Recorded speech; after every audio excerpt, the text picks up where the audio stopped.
So light வந்து transit straight line தான், அது உங்களுக்கு எந்த டவுட்டும் கிடையாது. ஆனா அப்படி போயிட்டு இருக்கும்போது என்ன பண்ணுது, அந்த பாதையில லைட் ரேஸ் என்ன பண்ணும், ஏதாவது ஒரு டிரான்ஸ்பரண்ட் மீடியம் வருது அப்படின்னா அந்த மீடியத்துல படும் போது அதனுடைய பாதை என்ன பண்ணுது, கொஞ்சம் சேஞ்ச் பண்ணும்போது என்ன பண்ணும் அப்படின்னா எகெயின் என்ன பண்ணும், அதுலயே அது ஸ்ட்ரெயிட்டா தான் போகும். இதை நீங்க எங்க பார்த்துருப்பீங்கன்னா வீட்டுல பக்கெட்ல பாத்துருங்க. அந்த பாத்ரூம்ல பாத்தீங்கன்னா பக்கெட்ல ஏதோ ஒரு பைப் இது வச்சிருக்கீங்க, அது ஒரு டம்ளர்ல ஒரு ஸ்பூன் வச்சிருக்கீங்கன்னு வச்சுக்கோங்களேன். அதனால என்ன எப்படி இருக்குன்னா அப்படி ஸ்ட்ரெயிட்டா தெரியாது, பார்க்க வளைஞ்ச மாதிரி தெரியும். பார்த்துருக்கீங்களா? இதெல்லாம் நோட்டீஸ் பண்ணிருக்கீங்களா?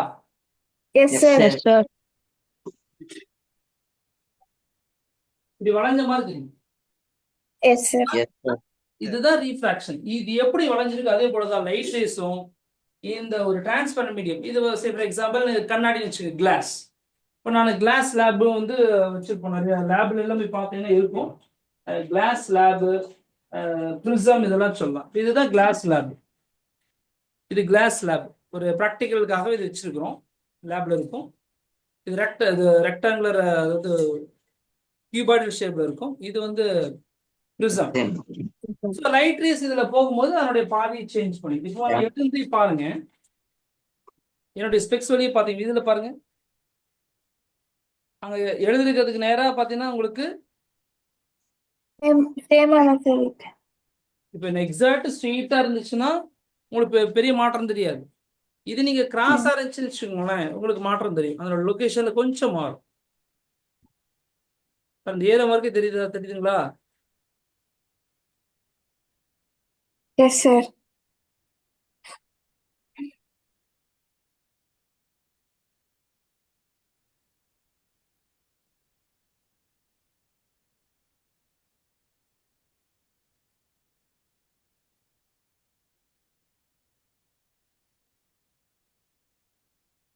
நான் அப்புறமேட்டு உங்களுக்கு அந்த வீடியோலாம் உங்களுக்கு ரெக்கார்ட் பண்ணி அனுப்புறேன், நான் பாருங்க.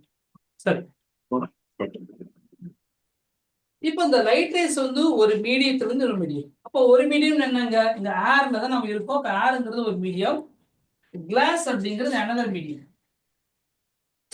அப்போ ஒரு மீடியத்துல இருந்து இன்னொரு மீடியத்துக்கு என்டர் ஆகும் போது லைட் ரேஸ் என்ன பண்ணுது, அதனுடைய பாதையை சேஞ்ச் பண்ணிக்குது. அது எப்படி சேஞ்ச் பண்ணுது அப்படின்னா, இந்த மீடியம் இருக்கு இல்லையா, இந்த மீடியம் இதை விட எவ்வளவு டென்சரா இருக்குதோ அது பொறுத்து. டென்சர் மீன்ஸ் அதனுடைய அடர்த்தின்னு சொல்லுவாங்க தமிழ்ல.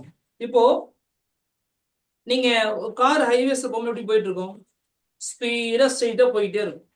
அது வந்து ஏர்னு வச்சுக்கோங்களேன். ஹைவேஸ்ல போனோடையும் திடீர்னு என்ன பண்ணுது, ஒரு ஊருக்குள்ள டவுனுக்குள்ள போகுது. அப்ப எப்படி இருக்கு, டவுனுக்குள்ள கிரௌடா இருக்கும். அப்ப வேகம் குறையும் இல்லையா? மாதிரி லைட்டோடைய ஸ்பீடும் இங்க இருக்கும் போதுதான் அந்த 3 lakhs kilometre 320 metre per second சொன்னோம் இல்லையா, அது ஏர்ல தான். ஏர்லயும் வேக்யூம்லயோ சொல்லலாம். பட் கிளாஸ்ல போகும்போது என்னுடைய ஸ்பீட் அப்படியே குறையுது. சரிங்களா? எவ்வளவு குறையும் அப்படின்னு பாத்தீங்கன்னா கிட்டத்தட்ட ஒரு 1 lakh அப்படிங்கிற ஸ்பீடு குறைஞ்சது 2 lakh ஸ்பீட்ல தான் போகும். இந்த 3 lakhல போயிட்டு இருக்க ஏர்ல என்ன 2 lakhs தான் ஸ்பீட் அப்படியே குறையும். அதுக்கான இதனுடைய டென்சிட்டி தான். இதை விட டென்சிட்டி அதிகமா இருக்கிறது எது அப்படின்னா டைமண்ட். டைமண்ட் இருக்குலயே டென்சஸ்ட் ஆப்டிக்கல் மீடியம். அது கிளாஸ் மாதிரி ஒரு பொருள், ஆனா ரொம்ப டென்சிட்டி அதிகமா இருக்குன்னா அது எது, நம்ம டைமண்ட். அப்போ இதே நீங்க ஆயில் பாத்தீங்கன்னா ஆயில் எப்படி இருக்குது, தண்ணி மாதிரி தான் இருக்குது. வாட்டரும் பாருங்க, வாட்டர்ல ஒரு ஸ்பீட்ல போகும், ஆயில்ல ஒரு ஸ்பீட்ல போகும், ஒவ்வொரு ஆயிலையும் ஒவ்வொரு ஸ்பீட்ல போகும். டைமண்ட்ல ஒரு ஸ்பீடு, கிளாஸ்ல ஒரு ஸ்பீடு. சரிங்களா? டிஃப்ரெண்ட் லிக்விட்ஸ்ல டிஃப்ரெண்ட் ஸ்பீட்ல போகும். அதோட டென்சிட்டி, ஆப்டிகல் டென்சிட்டி பொறுத்து இருக்கும். நீங்க மாஸ் டென்சிட்டியும் படிச்சிருப்பீங்க, rho equal to mass by volume. இது வேற. நான் பேசுறது ஆப்டிகல் டென்சிட்டி. என்ன டென்சிட்டி? Optical density. ஆப்டிகலா அது எவ்வளவு டென்ஸா இருக்கு, புரியுதுங்களா? சோ அப்ப இதுல ஸ்பீடு மாறும் போது இதனுடைய பாதை மாறும். இது எப்படி சார் நம்ம கண்டுபிடிக்க போறோம் அப்படின்னா, எந்த பாயிண்ட்ல இன்சிடென்ட் ஆகுதோ அந்த பாயிண்ட்க்கு பேரு பாயிண்ட் ஆஃப் இன்சிடென்ட். அந்த பாயிண்ட்ல இருந்து என்ன பண்றீங்க, ஒரு பர்பெண்டிகுலர் லைன் வரையறீங்க. இந்த சர்ஃபேஸுக்கு பர்பெண்டிகுலர் ஒரு லைன் வரையறீங்க. இப்போ இதுதான் ஆங்கிள் ஆஃப் இன்சிடென்ட். அங்க பாத்தீங்களா என்ன பார்த்தீங்க, இப்படி இருக்குது அப்படின்னா அந்த மிரர் அப்படின்னா இந்த பாயிண்ட் ஆஃப் இன்சிடென்ட். இங்க நார்மல் வரைகிறீங்க, ஒரு லைட் ரேஸ் இப்படி விழுது அப்படின்னா இது இன்சிடென்ட். நார்மலுக்கும் அந்த ரேகுள்ள angle incident, angle of incident. அதே மாதிரி இந்த நார்மலுக்கு இந்த ரேகுள்ள ஆங்கிள் தான் ஆங்கிள் ஆஃப் இன்சிடென்ட். அங்க என்ன பார்த்தோம், ரிஃப்ளெக்ஷன் பார்த்தோம். அதே மீடியத்துல என்ன பண்ணுது, அதே நார்மல் இருந்து எவ்வளவு ஆங்கிள் இருக்குன்னா அதே ஐங்கிற ஆங்கிள் இருக்கும். இங்க ரெண்டுமே ஈக்குவல். பட் இங்க அப்படி கிடையாது. ஐங்கிறது ஆங்கிள் ஆஃப் இன்சிடென்ஸ். பட் இந்த ஆங்கிள், இந்த நார்மல் இருந்து இந்த ரே இருக்கு இல்லையா, அது எடுத்து இல்லையா, அது ஆங்கிள் ஆஃப் ரீஃப்ராக்ஷன். சரிங்களா? இங்க ரிஃப்ளெக்ஷன், இங்க ரீஃப்ராக்ஷன். அதனால ஐயும் ஆரும் ஈக்குவலா இருக்குன்னு நினைச்சிடாதீங்க. இங்க அப்படி கிடையாது, நாட் ஈக்குவல். பட் இதுல இருந்து ஒரு ரிலேஷன் உருவாக்குறோம். அது எப்படி இருக்கும் அப்படின்னா, நீங்க இந்த ட்ரிக்னாமெட்ரி படிச்சிருப்பீங்க, மேத்தமெட்டிக்ஸ். அப்போ sine of angle of incident divided by sin of angle of refraction. இந்த ரேஷியோ எப்படி இருக்கும்னா that will be a constant. அந்த கான்ஸ்டன்ட் பேர் என்னன்னா refractive index. refractive index. இந்த refractive index வச்சு தான் ஒரு மீடியம் வந்து அது எவ்வளவு டென்சிட்டியா இருக்குதுன்னு கண்டுபிடிக்கணும். See for example, இப்போ ஏரோட டென்சிட்டி எவ்வளவு இருக்கும் அப்படின்னா, ஏருக்கு பாத்தீங்கன்னா 1.0003. இது வந்து யாருக்கு, ஏர். இதே நீங்க கிளாஸ் எடுத்து பாத்தீங்க அப்படின்னா 1.5 சொல்லி வரும். இதுவே வாட்டருக்கு எடுத்து பாத்தீங்க அப்படின்னா 1.33 வரும். இதுவே நீங்க டைமண்டுக்கு எடுத்து பாத்தீங்க அப்படின்னா 2.41 அப்படின்னு மாதிரி. சரிங்களா? Yes sir. அப்போ இந்த ரீஃப்ராக்டிவ் இண்டெக்ஸ் ரொம்ப ரொம்ப முக்கியமான ஒரு ஃபேக்டர்.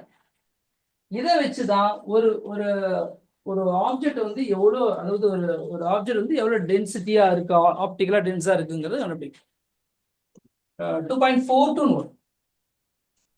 சரி, சோ இதெல்லாம் வந்து பாத்தீங்கன்னா உங்களுக்கு இந்த ரீஃப்ராக்ஷன்ல வரக்கூடிய பாயிண்ட். இந்த ஃபார்முலா என்ன சொல்றாங்கன்னா ஸ்னெல்ஸ் லா அப்படின்னு சொல்றாங்க. ஸ்னெல்ஸ் லா. ஸ்னெல் அப்படிங்கிறவர் என்ன பண்ணாரு, இந்த லாவை உருவாக்குனாரு, ஸ்னெல்ஸ் லான்னு சொல்லி போட்டிருக்காங்க. அக்கார்டிங் டு ஸ்னெல்ஸ் லா அப்படின்னா இதுதான் sin A by sin R. அப்போ இந்த ஆங்கிள் ஆஃப் இன்சிடென்ட் நீங்க மாத்திக்கலாம். 10 டிகிரி கூட வைக்கலாம், இப்படி கூட வைக்கலாம், 20 டிகிரி வைக்கலாம், 30 டிகிரி வைக்கலாம், 40 டிகிரி வைக்கலாம், எவ்வளவு கூட வைக்கலாம். எவ்வளவு இன்சிடென்ட் ஆகுதோ அதுக்கு தகுந்த R வேல்யூ கிரியேட் ஆகும். பட் இந்த ratio of sin A and sin R for a particular I, ஐயோட வேல்யூ ஒன்று எடுக்கிறீங்கன்னா அதுக்குரிய R வரும். நான் IR ஈக்குவல் சொல்ல இந்த இடத்துல, அது ரிஃப்ளெக்ஷன் வந்து ஈக்குவலா இருக்கும். ரீஃப்ராக்ஷன்ல ஏதோ ஒரு ஆங்கிள் எடுக்கிறீங்க, இப்போ உதாரணத்துக்கு ஒரு 20 டிகிரில எடுக்கிறீங்கன்னா ரீஃப்ராக்ஷன் இருக்கும், ஒரு வேல்யூ வரும். இதே நீங்க 25 வச்சீங்கன்னா அதுக்கு தகுந்த ஒரு R வேல்யூ வரும். அப்போ 20 எடுத்தீங்கன்னா அதுக்கு என்ன R வந்துச்சு அதை தான் இங்க போடணும். 25 வச்சீங்கன்னா அதுக்கு என்ன R வந்துச்சு அந்த வேல்யூ தான் இங்க போடணும். அப்போ எப்போ நீங்க I வேல்யூ சேஞ்ச் பண்றீங்களோ அதுக்கு கரஸ்பாண்டிங் R வேல்யூ எடுத்தீங்கன்னா the ratio of sin A by sin R will be constant. இப்போ இது வந்து கிளாஸா, இந்த ரேஷியோ எவ்வளவு இருக்குன்னா இந்த 1.5 தான் இருக்கும். ஆல்வேஸ் இது கான்ஸ்டன்ட். இப்படிதான் இண்டெக்ஸ் கண்டுபிடிக்கும். என்னமா ஐய வச்சு எப்படி R கண்டுபிடிக்கிறது? மெஷர் பண்ணணும். இப்போ இந்த கிளாஸ் லேப் காமிச்சு இல்லைங்களா, இந்த கிளாஸ் லேப் வச்சு நம்ம ஒரு எக்ஸ்பெரிமெண்ட் பண்ணுவோம். அது என்ன பண்ணுவோம் அப்படின்னா நான் அதையும் சொல்லிடுறேன் அப்படின்னு.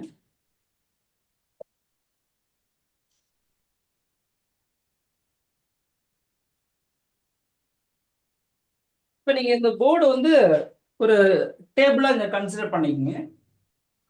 நான் டேபிள் மேல என்ன பண்ண போறேன்னா இந்த கிளாஸ் லேபை வைக்கிறேன். வச்சுட்டு என்ன செய்யறேன்னா அதை சுத்தியும் ஒரு பவுண்டரி வந்து மார்க் பண்றேன். அதாவது டேபிள் மேல ஃபர்ஸ்ட் A4 ஷீட் வச்சுக்கிறேன். A4 ஷீட்ல என்ன பண்றேன், இந்த கிளாஸ் ஸ்லாபை வைக்கிறேன். வச்சுட்டு என்ன பண்றேன், இந்த பவுண்டரியை நான் மார்க் பண்ணிக்கிறேன். புரியுதுங்களா? பவுண்டரியை மார்க் வச்சு கரெக்டா மார்க் பண்ணணும். எனக்கு இங்க வாட்டர் இல்லைனாலும் எடுத்துட்டு என்ன பண்ண ஒரு குத்து மதிப்பை டிரா பண்ணிட்டேன். சரி, இப்போ கிளாஸ் ஸ்லாப் இங்க தான் இருக்குது. நீங்க இதை எடுக்கக்கூடாது. கிளாஸ் ஸ்லாப் இருக்குது, எடுக்கக்கூடாது. இந்த இடத்துல என்ன பண்றீங்கன்னா ஒரு 2 பாயிண்ட் நீங்க ஃபிக்ஸ் பண்ணிக்கணும், 2 டாட். அந்த டாட்ல என்ன பண்றீங்கன்னா ஒரு பின், இந்த நோட்டீஸ் போர்டில் ஒட்டுறோம் இல்லைங்களா, அந்த மாதிரி பின் எடுத்துங்க. 2 பின் என்ன பண்ணுங்க இதுல நீங்க இன்சர்ட் பண்ணீங்க. புரியுதுங்களா? இந்த பின்னுக்கு பேரு P வச்சுக்கீங்க. இப்ப இது சொல்ல போனா எப்படி இருக்கும்னா, இப்ப நான் அந்த புக்ல வச்சு காட்டுறேன். இப்போ நான் இதுதான் கிளாஸ் லேப்ல, அதாவது பேப்பர் மேல இந்த கிளாஸ் லேப் வச்சுட்டேன். இப்போ அந்த 2 டாட் சொன்னேன் இல்லைங்களா, இந்த இந்த கிளாஸ் லேபுக்கு இந்த சைடில். அப்போ நான் இங்க பாருங்க, இங்க கிளாஸ் லேப் வச்சிருக்கேன். இதுக்கு இந்த சைடில் என்ன பண்றேன், நான் வந்து இந்த 2 பின்னை வைக்கிறேன். இப்போ பாருங்க, நான் பின் வைக்கும்போது பாருங்க, இந்த கேமரா வழியே பார்த்து தெரியுதா அந்த பின்னை, அந்த பேனா தெரியுதா, பேனோட டிப் தெரியுதா? இப்ப பாருங்க, தெரியும் பாருங்க. எஸ் சார் தெரியுது.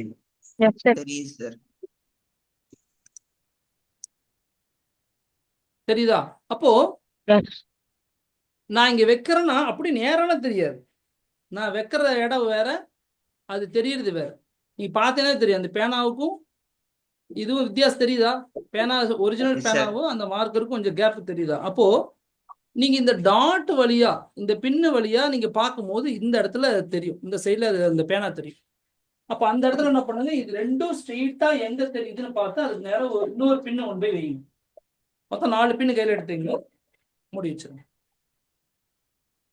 2 பின்னு ஃபர்ஸ்ட் சொருவி வச்சிங்க ஆப்போசிட்ல இந்த மாதிரி. இங்க ஒரு பின்னு, இங்க ஒரு பின்னு சொல்லி 2 பின் வச்சிங்க. இப்ப நான் அதை காட்டுற மாதிரி வச்சே காட்டுறேன்.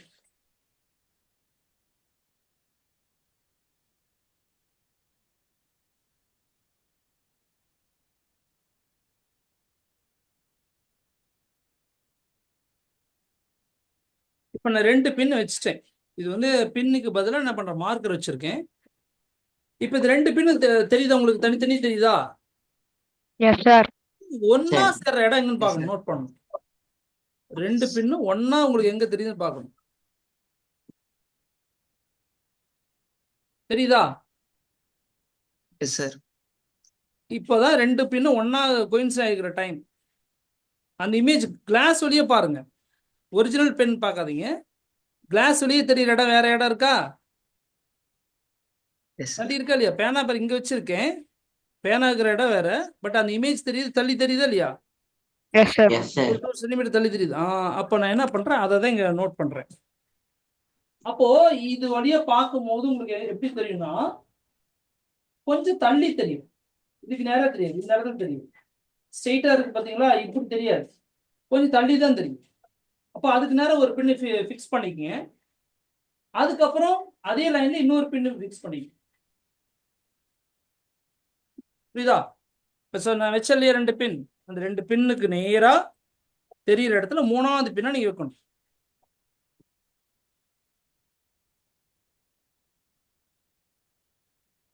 நான் அது உங்களுக்கு வீடியோ எடுத்து காட்டுவேன்.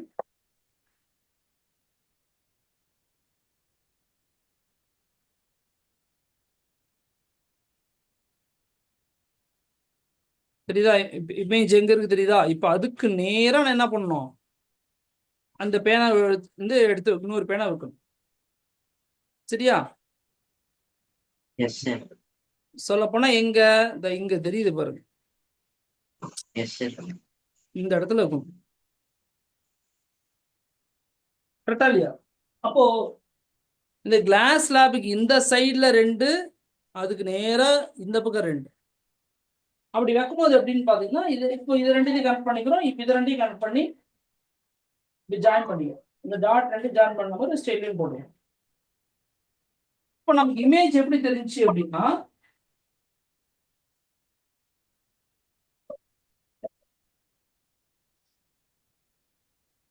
நமக்கு இமேஜ் எப்படி தெரிஞ்சுன்னா இந்த இடத்துல பார்க்கும்போது உங்களுடைய இமேஜ் இங்க தெரிஞ்சு. அப்ப எப்படி சார் அது தெரியுது அப்படின்னா இது வழியா வளைஞ்சி வருதுன்னு சொல்றேன். புரியுதா? இப்படி வளையுது இல்லையா? இங்க பாக்குறதுக்கு எப்படி இருக்கும்? உங்களுக்கு இங்க இருக்கிற மாதிரி தெரியும், இங்க இருந்து பார்த்தா இப்படி தெரிய மாதிரி தெரியும். ஆனா வளைஞ்சிருக்கு இல்லையா? அதே போலதான் இங்க இருக்கிற இந்த பின்னு உங்களுக்கு இங்க இருக்கிற மாதிரி தெரியும். இதுக்கு நேரா இருக்கிற மாதிரி இருக்கும். புரியுதா என்ன சொல்றேன்? சரி, இதுதான் நீங்க என்ன பண்ணீங்கன்னா இப்ப என்னுடைய ஸ்பெக்ஸ் காமிச்சிருந்தீங்களா? இந்த ஸ்பெக்ஸ் காட்டும் போது பாருங்க, அங்க இருக்கிற இமேஜ் எப்படி இருக்கு? லொகேஷன் மாறின மாதிரி தெரியுதா? இடம் பாருங்க, லெட்டர் மாறுதா, கியூ எல்லாம் மாறுதா, பி கியூ எல்லாம் பாருங்க, இடம் மாறுதா இல்லையா? அப்போ இங்க இருக்கிற அந்த பியும் கியூவும் எப்படி இருக்குன்னா தள்ளி தெரியுது இந்த இடத்துல.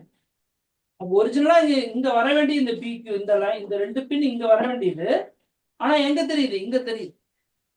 ஏன்னா இந்த கிளாஸோடைய திக்னஸ் எவ்வளவு ஆங்கிள் விடுது அதை பொறுத்து தான் இந்த கேப் வந்து மாறுது. இப்போ ஒருவேளை நீங்க இந்த கிளாஸ்ல அப்படியே எடுத்துக்கிட்டீங்கன்னா இப்படி பாத்தீங்க இல்லையா இது வழியா, இதுக்கு பதிலாக நீங்க இது வழியா பாத்தீங்க அப்படின்னா இன்னும் ஆங்கிள் மாறும். ஏன்னா ரொம்ப தூரம் டிராவல் பண்ணுது இல்லையா, திக்னஸ் அதிகமா இருக்குல்ல, பாரு இவ்வளவு மொத்தம் டிராவல் பண்றது, இந்த கிளாஸ்க்குள்ள இவ்வளவு கேப்ல இவ்வளவு மொத்தம் டிராவல் பண்ணி வருது. இது என்னுடைய ஸ்பெக்ஸ்ல எப்படி இருக்கு? ரொம்ப திக்னஸ் மெலிசுதான், அந்த கேப்புக்கு பூந்து வெளியில வருது. அதாவது நீங்க சின்ன வயசுல நீங்க ஸ்கேல வச்சு பாப்பீங்க, அப்படி கண்ணில் வச்சு பாப்பீங்க, ஸ்கேல வைக்கும் போது ஒரு இடத்துல தெரியும், எடுத்தீங்கன்னா வேற மாதிரி தெரியும். பாத்திருக்கீங்களா? அது எக்ஸ்பீரியன்ஸ் பண்ணிருக்கீங்களா? போர்டுலாம் பார்க்கும்போது அதான் இங்க சொல்றேன். அப்போ இந்த லைட் ரேஸ் என்ன பண்ணுதுன்னா ஒரு மீடியத்திலிருந்து இன்னும் மீடியத்தை என்டர் ஆகும்போது அதனுடைய பாதையை சேஞ்ச் பண்ணுது. அது எப்படி சேஞ்ச் பண்ணுது அப்படின்னா, ஒருவேளை இது ஏர்ல இருந்து கிளாஸ் வருது அப்படிங்கிற போது இது ரேரர் மீடியம், டென்சிட்டி கம்மியா இருக்கிற மீடியம் ஏர், கிளாஸ் வந்து டென்சிட்டி அதிகமா இருக்கிற மீடியம். அப்போ அது என்ன பண்ணும்? பெண்ட் டுவர்ட்ஸ் நார்மல் சொல்லுவாங்க. Bend towards normal. நான் என்ன தனி இன்னொரு வாட்டி எழுதி டிரா பண்ணி கேட்ட பாருங்க. இது வந்து கிளாஸ்ல இது ஏர்ல இருந்து வருது, இந்த பாயிண்ட் ஆஃப் இன்சிடென்ட், இங்க இருந்து நார்மல் வரைஞ்சிக்கிங்க. இப்ப லைட் ரேஸ் என்ன பண்ணும்? ஆக்சுவலி இப்படிதான் போகணும், ஆனா போகல. என்ன நடக்குது? பெண்ட் ஆகுது. எந்த பக்கம் பெண்ட் ஆகுது?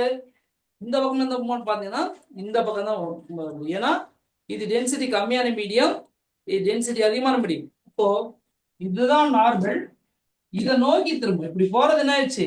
திரும்புது. பத்துங்க இப்படி போறது எப்படி திரும்புது? இப்படி திரும்புது. இப்படி போக வேண்டியது என்ன? இது bend towards normal. Bend towards normal. போக வேண்டியது என்ன பண்ணுது? Bend towards normal. அததான் நீங்க போட்டிருக்க. இப்படி போக வேண்டியது என்ன பண்ணுச்சு? இப்படி திரும்புது. எந்த பக்கம் திரும்புது? நார்மல் பக்கமா திரும்புது. அப்ப இப்படி வரும். ஆனா திரும்பி என்ன பண்ணும்? அதே ஸ்ட்ரெயிட் லைன்ல தான் போகும். இந்த மீடியத்துல ஸ்ட்ரெயிட்டா போதா? அப்ப இந்த மீடியத்துல ஸ்ட்ரெயிட்டா தான் போகும். ஆனா ஆங்கிள் என்னப்பா? சார் இது டைமண்ட் வச்சா இன்னும் பெண்ட் ஆகுமா சார்? ஆமா, டைமண்ட் தான் இன்னும் பெண்ட் ஆகும். ஏன்னா அது டென்சிட்டி அதிகம். Okay sir. இன்னும் கேமரா ஆஃப் பண்ணி வச்சுக்கிறீங்களே. சரி, இப்போ இந்த இடத்துக்கு வந்துருச்சு மறுபடியும். இப்ப என்ன நடக்குது? திரும்ப இந்த பாயிண்ட் ஆஃப் இன்சிடென்ட்ல நார்மலா வரையறீங்க. இப்ப என்ன பண்ணுது? இது டென்சர் அதிகமா இருக்கிற மீடியம். அடுத்து வெளியே வரும்போது கிளாஸ், அதாவது ஏர் மறுபடியும் வருது. இப்ப என்ன நடக்குது? டென்சிட்டி அதிகமான மீடியத்துல இருந்து டென்சிட்டி கம்மியான மீடியம் வரீங்க. அப்ப என்ன ஆகுது? அவே ஃப்ரம் த நார்மல் சொல்றோம். அப்போ ஒரிஜினலா இப்படி போக வேண்டியது என்ன பண்ணுது? அவே ஃப்ரம் த நார்மல், விலகி போகுதுன்னு சொல்றாங்க. புரியுதா? Yes sir.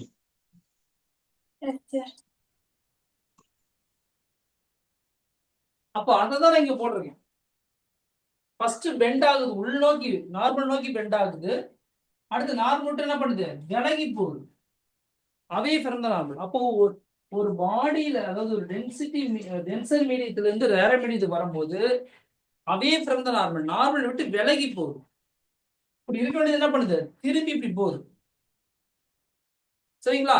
இந்த லாஜிக் ரொம்ப முக்கியம். இதை வச்சுதான் லென்ஸ் கான்செப்ட் ஃபுல்லாமே வரும். சுஜித் இது புரிஞ்சுதா? Yes, sir. கிஷோர் ராகவ் புரிஞ்சுதா? Yes sir. Aneesh, Induja, yes sir. இது ஒரு ஆக்டிவிட்டி கண்டிப்பா கேட்கறதுக்கு வாய்ப்பு இருக்கு. Refraction by rectangular glass slab. இந்த கொஸ்டின் கேட்பாங்க, வாய்ப்பு இருக்கு. ஒரு டேபிள்ல A4 சீட் வச்சுக்குவாங்க. A4 சீட் 4 மூலையில என்ன பண்றாங்க, பின் வச்சு அரெஸ்ட் பண்ணிடுவாங்க. நகராம டிராயிங் போர்டுலன்னு வச்சுக்கோங்களேன். டிராயிங் போர்டில் அது மாதிரி செஞ்சிருவாங்க. அதுக்கப்புறம் என்ன பண்ண போறாங்க, அந்த கிளாஸ் ஸ்லாபை நடுவில் வச்சு மார்க் பண்ணிக்குவாங்க பவுண்டரிய. அந்த கிளாஸ் ஸ்லாபோட மேல் பகுதியில் என்ன பண்றோம், 2 பின்னை வந்து ஒரு பர்டிகுலர் ஆங்கிள் இன்சிடென்ட் ஆகிற மாதிரி இருக்கும். ஸ்ட்ரெயிட்டா இருக்கக்கூடாது. அதாவது கிளாஸ் ஸ்லாப் இப்படி இருக்குன்னா இதுதான் நார்மல்னு வச்சுக்கலாம். இப்படி கிராஸ் இப்படி வர மாதிரி இருக்கும், இந்த டைரக்ஷன்ல இருக்கிற மாதிரி இருக்கும். அப்பதான் நல்லா ரீஃப்ராக்ஷன் ஆகும். ஒருவேளை நீங்க இங்க வச்சுக்க 2 பின்னை மேல ஸ்ட்ரெயிட்டா உள்ள போது அப்படி வெளியில டைரக்டா வந்துடும், எந்த பெண்டுமே ஆகாது. சொல்றது புரியுதுங்களா? Yes, sir. ஸ்ட்ரெயிட்டா வச்சோம்னா ஸ்ட்ரெயிட்டா தான் போகும். இப்ப இதே நீங்க இந்த வாட்டர் பாக்கெட் சொன்னீங்களா, இப்ப நீங்க ராடு நேரா வச்சீங்கன்னா நேரா தான் இருக்கும், எங்க பெண்டுமே ஆகாது. சாய்வா வச்சீங்கன்னா தான் பெண்ட் ஆகிறது தெரியும். புரியுதா? Yes, sir. அப்ப அந்த மாதிரி வச்சுட்டு இதனுடைய 2 பின்னோட இமேஜ் இந்த கீழ் சைடுல தெரியுதான்னு பார்த்துட்டு அதுக்கு நேரம் 2 நேரா குயின்ஸான இடத்துல அடுத்த 2 பின் என்ன பண்றீங்க, வைக்கிறீங்க. வச்சுட்டீங்கன்னா இந்த பாதை அந்த பாதை என்ன பண்றீங்க, கனெக்ட் பண்ணி போட்டு பார்த்தீங்கன்னா தெரியும் எவ்வளவு ஆங்கிள் இன்சிடென்ட் ஆச்சுன்னு சொல்லி என்ன பண்றீங்க, ப்ரொடெக்டர் வச்சு மெஷர் பண்றீங்க. புரியுதா இந்துஜா? எப்படின்னு ப்ரொடெக்டர் வச்சு என்ன பண்றீங்க, அந்த ஆங்கிள் ஆஃப் இன்சிடென்ட்ஸை மெஷர் பண்றீங்க. சரியாமா? Yes sir. Angle of refraction அதே போல தான் என்ன பண்றீங்க, மெஷர் பண்றீங்க. சோ இதுதான் ஆங்கிள் ஆஃப் இன்சிடென்ட்னா இது என்ன பண்றீங்க, ப்ரொடெக்டர் வச்சு மெஷர் பண்றீங்க. ரீஃப்ராக்ஷன் என்ன பண்றீங்க, அதே போல மெஷர் பண்றீங்க. சோ அப்ப இது I, இது R. அப்ப sin I by sin R அப்படிங்கிறது போட்டீங்கன்னா அதுதான் ரீஃப்ராக்டிவ் இண்டெக்ஸ். அது இந்த லெட்டர் இது பேர் மியூன்னு சொல்லுவாங்க. இப்படியும் பயன்படுத்துவாங்க, n யூஸ் பண்ணுவாங்க. எல்லாம் ஒண்ணுதான், எல்லாமே ரீஃப்ராக்டிவ் இண்டெக்ஸ் தான். சரிங்களா? Okay sir. சரி, இது வந்து கான்ஸ்டன்ட், மாறவே மாறாது. இதை இப்படிதான் கண்டுபிடிக்க முடியுமான்னா அப்படி கிடையாது, இன்னும் நிறைய மெத்தட் இருக்கு. இதுல 2வது மெத்தட் சொல்றேன். என்னன்னு பாத்தீங்கன்னா, இந்த மியூ கண்டுபிடிக்கிறதுக்கு ஸ்பீட் ஆஃப் லைட் இப்போ ஏர்ல இருந்தானே என்ன பண்ணுது, கிளாஸ்ல போடுதா. அப்ப ஏர்ல ஸ்பீட் என்னன்னா அதுதான் 3 × 10⁸ மீட்டர்/செகண்ட். அது சீகர் லெட்டர்ல யூஸ் பண்றோம். கிளாஸ் லேப்ல என்ன ஸ்பீடு, அது v. இப்ப அந்த v அந்த வெலாசிட்டி நமக்கு தெரியாதுன்னு வச்சுக்கோங்களேன். அப்படின்னா இதை இப்படி வச்சுக்கிட்டு என்ன சொல்றோம்னா மியூ ஈக்குவல் டு c/v. ஒருவேளை இதோட ஸ்பீடு கண்டுபிடிக்க முடிஞ்சுன்னா ஸ்பீடு 2 ஸ்பீடையும் போட்டு டிவைட் பண்ணீங்கன்னா m கிடைச்சிடும், மியூ கிடைச்சிடும். இப்போ நீங்க v கண்டுபிடிக்க சொல்றாங்க, மியூ வந்து 1.5 கண்டுபிடிச்சாச்சு, ஒன்ல இதுல கண்டுபிடிச்சாச்சு, இந்த மெத்தட்ல மியூ கண்டுபிடிச்சாச்சு 1.5. அப்ப என்ன பண்றீங்க, இந்த ஃபார்முலால போட்டீங்கன்னா மியூவோட வேல்யூ 1.5வா, மியூவோட வேல்யூ 1.5. cங்கிறது 3 × 10⁸ மீட்டர்/செகண்ட். இப்ப v தெரியாது, அப்ப என்ன பண்ணலாம், v ஆப்போசிட் கொண்டாட்டீங்கன்னா 3 × 10⁸ மீட்டர்/செகண்ட் பை 1.5. என்ன வரும் சொல்லுங்க, வெலாசிட்டி எவ்வளவு வரும்னு சொல்லுங்க. சொல்லுங்கப்பா, v நமக்கு சொல்லுங்க. 2 × 10⁸. Very good. 2 லட்சம் 2 × 10⁸ மீட்டர்/செகண்ட். புரியுதுங்களா இல்லையா? 3 and 1.5 அடிச்சீங்கன்னா 2 கிடைக்கும். 3ல எத்தனை 1.5 இருக்கு? 2 டைம்ஸ் இருக்கு. 2. 2 into 10 power 8 meter per second. அதாவது 2 லட்சம் கிலோமீட்டர் per second. இதுதான் speed of light in glass. இதே நீங்க 2.42 அப்படிங்கிறது டைமண்டுக்கு குறையுன்னு வச்சுக்கோங்களேன். அப்ப ஸ்பீட் வந்து இன்னும் என்ன ஆகும்? உங்களுக்கு குறையும். 1 lakh சம்திங் தான் வரும். புரியுதா? ஸோ அந்த மாதிரி ஸ்பீட் ஆஃப் லைட் வந்து according to the density of optical medium speed வந்து குறையும். அது மாறும்னு கூட வச்சுங்க. ஹையஸ்ட் ஸ்பீட் எதுல இருக்குன்னா ஏர்ல இருக்கும் அல்லது வேக்யூம்னு சொல்லலாம். ஏர் ஆர் வேக்யூம். வேக்யூம்னு என்ன அர்த்தம்?